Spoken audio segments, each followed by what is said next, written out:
Hello students, I welcome you in this video, and this video is for class 12 CBSE, and today we will read about the fourth poetry of the book Flamingo, A Thing of Beauty.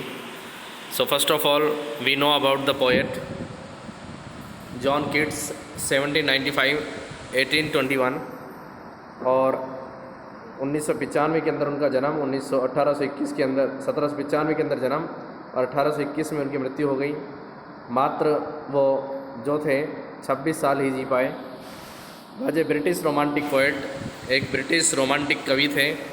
All दो train to be a surgeon, हालांकि उनको जो प्रशिक्षण मिला था वो surgeon का मिला था। Keats decided to devote himself wholly to poetry, और किड्स ने अपने आप को पूरी तरह से जो कविताएं हैं उनकी तरफ से झोंक लिया। Kids secret his power to sway and delight the readers. Kids जो है जो अपनी सीक्रेट यानी कि अपनी बातों को, अपनी गुप्त बातों को, ठीक है, वो अपनी इच्छा शक्ति को, अपनी प्रसन्नता को अपने पाठकों के सामने जाहिर करते हैं। Lies primarily in is gift for perceiving the world, और आदिकालीन रूप से यानी कि प्राचीन ज़माने से ही उनकी कविताएं जो हैं संसार के लिए गिफ्ट का काम करती हैं, ठीक है। And living his moods and aspirations in terms of language, और उनके मूड में यानी कि वो लिविंग हिज मूड्स, और वह अपने मन की बातों को सजीवता की दृष्टि से प्रस्तुत करते हैं और अपनी परिभाषा में, अपनी लैंग्वेज के अंदर इन बातों को प्रस्तुत करते, अपनी इच्छाओं को जाहिर करते हैं। The following is an excerpt from his poem Endymion, और ये जो एक्सेप्ट लिया गया है, इनकी कविता है एंडीमियन, उसे लिया गया है। ए पोइटिक रोमांस, ये कलेक्शन है जो उनकी पोइट्री है, उनकी पोइट्री का कलेक्शन है, और उनकी पोइट्री के कलेक्शन में एक एंडीमियन पोएम है, और उसी पोएम से एक एक्सेप्ट लिया गया है द थिंग ऑफ ब्यूटी के रूप में। The poem is based on A Greek legend, उनकी जो ये कविता है वो एक ग्रीक कथा पर आधारित है। इन विच एंडीमियन, जिसके अंदर एक Endymion, a beautiful young shepherd, एक सुंदर और युवा गडरिया होता है, एंड पोएट, एक कवि भी होता है। वो लिव्ड इन माउंट लेटमोस, जो माउंट लेटमोस में रहता है। Had a vision of Cynthia the moon goddess, और वो उनके सपने में सिंथिया जो चंद्रमा की देवी होती है वो उनके सपने में आती है। The enchanted youth resolved to seek her out, और उस यानी कि जो जादूगरी करने वाले उस गडरिये ने उस जो चंद्रमा की देवी थी उसको खोजने की कोशिश की। And so wandered away through the forest and down under the sea, वह उसको खोजने के लिए यानी कि जंगलों में भटकता है और समुद्रों के नीचे उसकी तलाश करता है, ठीक है। यानी कि ऐसी खूबसूरत चीज़ों को खोजने के लिए वो इधर उधर हर चीज़ में तलाश करने की कोशिश करता है। Before you read, what pleasure does a beautiful give us, तुम्हें ऐसी कौन सी खूबसूरत चीज़ें जो तुम्हें खुशी देती है। आर ब्यूटीफुल थिंग्स वर्थ ट्रीजरिंग, क्या खूबसूरत चीज़ें जो हैं वो किसी मूल्यवान वस्तु से ज़्यादा बढ़कर है, मतलब किसी मूल्यवान वस्तु से ज़्यादा कम नहीं। A thing of beauty is a joy for ever, और एक सुंदर वस्तु जो है हमेशा आनंद प्रदान करती है। Its lovingness its increases, it will never pass into nothingness, और समय के साथ साथ इसकी जो लवलीनेस है यानी कि इसकी जो प्यारापन है इसका, वो और अधिक सुंदर होता चला जाता है और अधिक अच्छा होता चला जाता है।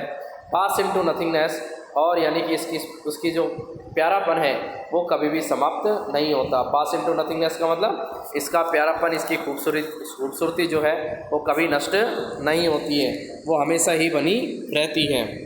But will keep a bower quiet for us, बल्कि हमारे लिए एक फूलों का एक बोर बनाती है, मतलब एक कुंज बनाती है, फूलों का एक गुलदस्ता बनाती है हमारे लिए।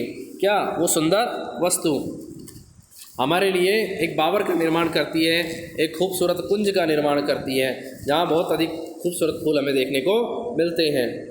And A sleep full of sweet dreams, और हमारी नींद जो है उसमें बहुत प्यारे सपने आते हैं, मधुर सपने आते हैं। एंड हेल्थ, और उसमें हम अपने सपनों में क्या देखते हैं? अच्छा स्वास्थ्य देखते हैं। एंड क्वाइट ब्रीदिंग, और आंतरिक शांति प्राप्त करते हैं। Therefore and every morrow are we breathing a flowery band to bind us to earth। और इसी कारण से हम क्या करते हैं, जो ताज़ा फूल होते हैं, जो यानी कि फ्रेश जो हमारे पास फ्लावर्स होते हैं, हम उनकी एक माला तैयार करते हैं। क्या करते हैं, एक फ्लोवरी बैंड तैयार करते हैं ताकि हम इस धरती से जुड़े रहें। मतलब एक प्रकार का सुंदर हमारे बीच में एक बॉन्ड पैदा होता है, एक सुंदर सा बॉन्ड हम बनाते हैं एक दूसरे के प्रति, ताकि हम एक दूसरे के साथ रह सकें। Spite of despondence of the inhuman dearth of noble natures of the gloomy days of all the unhealthy और darkened ways made for our searching yes in spite all. और जो निराश हैं, यानी कि निराश और जो ऐसे व्यक्ति हैं जो नेक कुलीन हैं, ऐसे व्यक्तियों की कमी होती है, ऐसे व्यक्तियों की कमी होती है। और जो बुरे दिन होते हैं, जो ग्लूमी डेज यानी कि जो उदासी भरे दिन होते हैं, तथा ऐसे दिन होते हैं जो अनहेल्दी दिन यानी कि बीमारियों के दिन होते हैं, ठीक है, जो हमारे रास्ते के सामने आ जाते हैं, हमारे जीवन के अंदर आ जाते हैं, और उसी समय हम अपना रास्ता खोजने की कोशिश करते हैं, यानी कि मेड फॉर आर सर्चिंग। उसी समय हम क्या करते हैं, अपने रास्ते खोजने की कोशिश करते हैं। Yes in spite of all some shape of beauty moves away the pall from our dark spirits such the sun the moon the trees old and young sprouting a shady moon.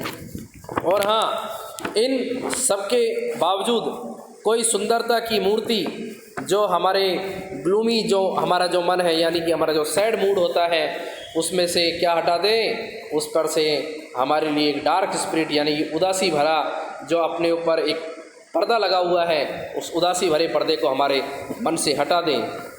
ये सुंदर वस्तुएं सच the सन, जैसे कि सूर्य है, ठीक है, जैसे कि चंद्रमा है, यानी कि पेड़ हैं, पुराने वृक्ष हैं, ठीक है, नए पुराने वृक्ष जो हैं, सूर्य है, चंद्रमा है, साथ में जो भेड़ों के लिए यानी कि जो शिप्स होती हैं, उन भेड़ों के लिए यानी कि स्प्राउंडिंग a shady moon for simple ship, और जो साधारण शिप होती है, जो भेड़ें होती हैं, उनके लिए क्या करती हैं, एक छायादार एक स्थान बना देती है, स्प्राउंडिंग मून बना देती है।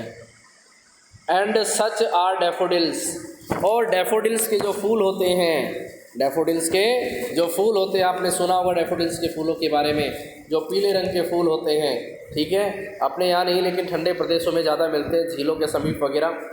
With the green world they live in and clear rills that from themselves a cooling covert make against the hot season the midst forest brake. और हम जो डैफोडिल्स के फूल हैं, वो अपनी हरी पत्तियों से ढक लेते हैं, यानी कि क्या कर लेते हैं, अपनी हरी पत्तियों से यानी कि वो ढकी रहती हैं, ढक लेते हैं। और साफ़ जो पानी होता है, जो साफ़ पानी का जो माध्यम होता है, जो नदी होती है, जो नाले होते हैं, वो स्वयं अपने लिए सूर्य की गर्मी से बचने के लिए एक झाड़ी सी बना लेते हैं। क्या बना लेते हैं, कूलिंग कवर्ड, यानी कि एक ठंडे स्थान का निर्माण कर लेते हैं। मिड फॉरेस्ट ब्रेक, ठीक है, mid forest brake rich with a sprinkling of fair musk rose blooms and such too is the grandeur of the dooms and we have imagine for the mighty dead. और यानी कि जो जंगल के बीच में उगने वाली जो झाड़ियाँ हैं,